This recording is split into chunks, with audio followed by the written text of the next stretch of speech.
എല്ലാവർക്കും നമസ്കാരം. ഇന്ന് മിഥുന സംക്രാന്തിയെക്കുറിച്ച് പറയാനാണ് വീഡിയോ ചെയ്യുന്നത്. മിഥുന സംക്രാന്തി ജൂൺ 15 തിങ്കളാഴ്ചയാണ്. അതായത് നാളെയാണ് മിഥുന സംക്രാന്തി വരുന്നത്. സൂര്യൻ ഇടവം രാശിയിൽ നിന്ന് മിഥുന രാശിയിലേക്ക് സംക്രമിക്കുന്ന ദിവസമാണ് മിഥുന സംക്രാന്തി എന്ന് പറയുന്നത്. അതായത് മിഥുനം 1 നാളെ. മറ്റെല്ലാ സംക്രാന്തി പോലെ തന്നെ ഈ ദിവസവും പൂർവികർക്ക് ആദരാഞ്ജലി അർപ്പിക്കുന്നത് പുണ്യമാണ് എന്നാണ് നമ്മൾ വിശ്വസിക്കുന്നത്. പലരും നദീതീരങ്ങളിലെ ക്ഷേത്രങ്ങളിലെ പിതൃകർമ്മങ്ങൾ അനുഷ്ഠിക്കാറുണ്ട്. പിന്നെ മറ്റൊരു പ്രത്യേക കാര്യം എന്ന് പറയുന്നത് നാളെ അമാവാസി കൂടെയാണ്. അപ്പോൾ നാളെ മിഥുനം 1 തിങ്കളാഴ്ചയാണ്, അതായത് 30 തിങ്കളാഴ്ചയാണ്. അതേപോലെ തന്നെ അമാവാസി കൂടിയാണ്. അപ്പോൾ ശിവന് സമർപ്പിക്കുന്ന ദിവസമാണ് തിങ്കളാഴ്ച എന്ന് പറയുന്നത്.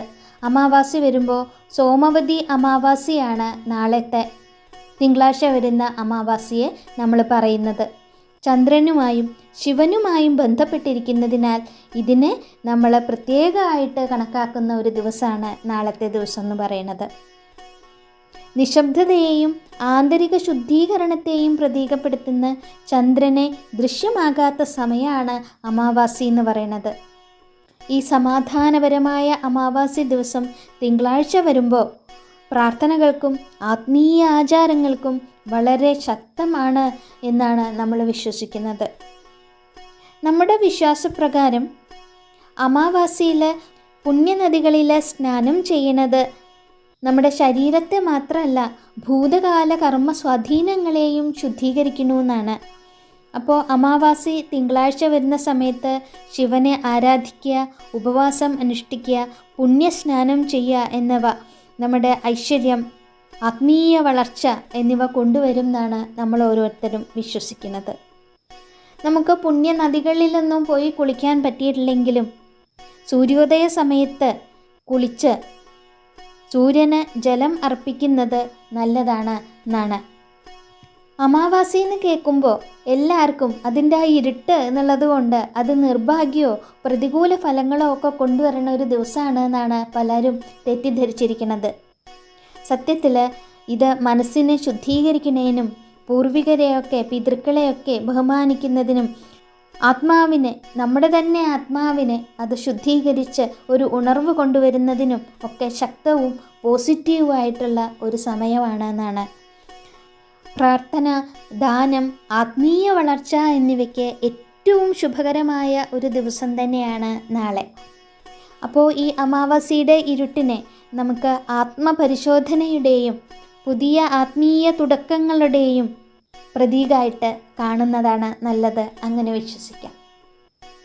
നാളെ മിഥുന സംക്രാന്തി തുടങ്ങുന്നത് 12:49 PM സൂര്യോദയം 5:45 AM സൂര്യാസ്തമയം 7:09 PM പിന്നെ ചന്ദ്രോദയം വരുന്നത് 5:26 AM ചന്ദ്രാസ്തമയം വരുന്നത് 7:48 PM ജ്യോതിഷപരമായ സ്വാധീനം അനുസരിച്ചിട്ട് സൂര്യൻ്റെ ഈ ഒരു മാറ്റം ഉണ്ടല്ലോ, ഇടവം രാശിയിൽ നിന്ന് മിഥുനൻ രാശിയിലേക്കുള്ള സംക്രമം എന്ന് പറയുന്നത്, അത് ചില നിർണായകമായ മാറ്റങ്ങളാണ് കൊണ്ടുവരുന്നത് എന്നാണ് കണക്കാക്കുന്നത്.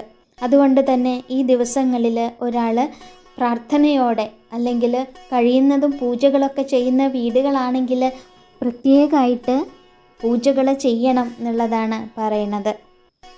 നമ്മുടെ ഇവിടെ മാത്രമല്ല, മറ്റുള്ള ചില സംസ്ഥാനങ്ങളിൽ, ഇപ്പോൾ ഒറീസ പോലെയുള്ള സംസ്ഥാനങ്ങളിലും ഈ ഒരു ഉത്സവമായിട്ടാണ്, രാജപർവ എന്ന് പറയുന്ന ഉത്സവമായിട്ടാണ് അവർ ആഘോഷിക്കുന്നത്. അവർക്കതൊരു 4 ദിവസത്തെ നീണ്ടു നിൽക്കുന്ന ഒരു ഉത്സവമായിട്ടാണ് അവർ ആഘോഷിക്കുന്നത്. അപ്പോൾ എല്ലാവർക്കും മിഥുന മാസത്തിൻ്റെ ആദ്യത്തെ പുലരിയുടെ സ്വാഗതം ചെയ്യുന്നതിന് 30 തിങ്കളാഴ്ചയിലേക്ക്, ശുഭകരമായ അമാവാസിയിലേക്ക് എല്ലാവർക്കും ആശംസകൾ നേരാണ്. ഹരേ കൃഷ്ണ.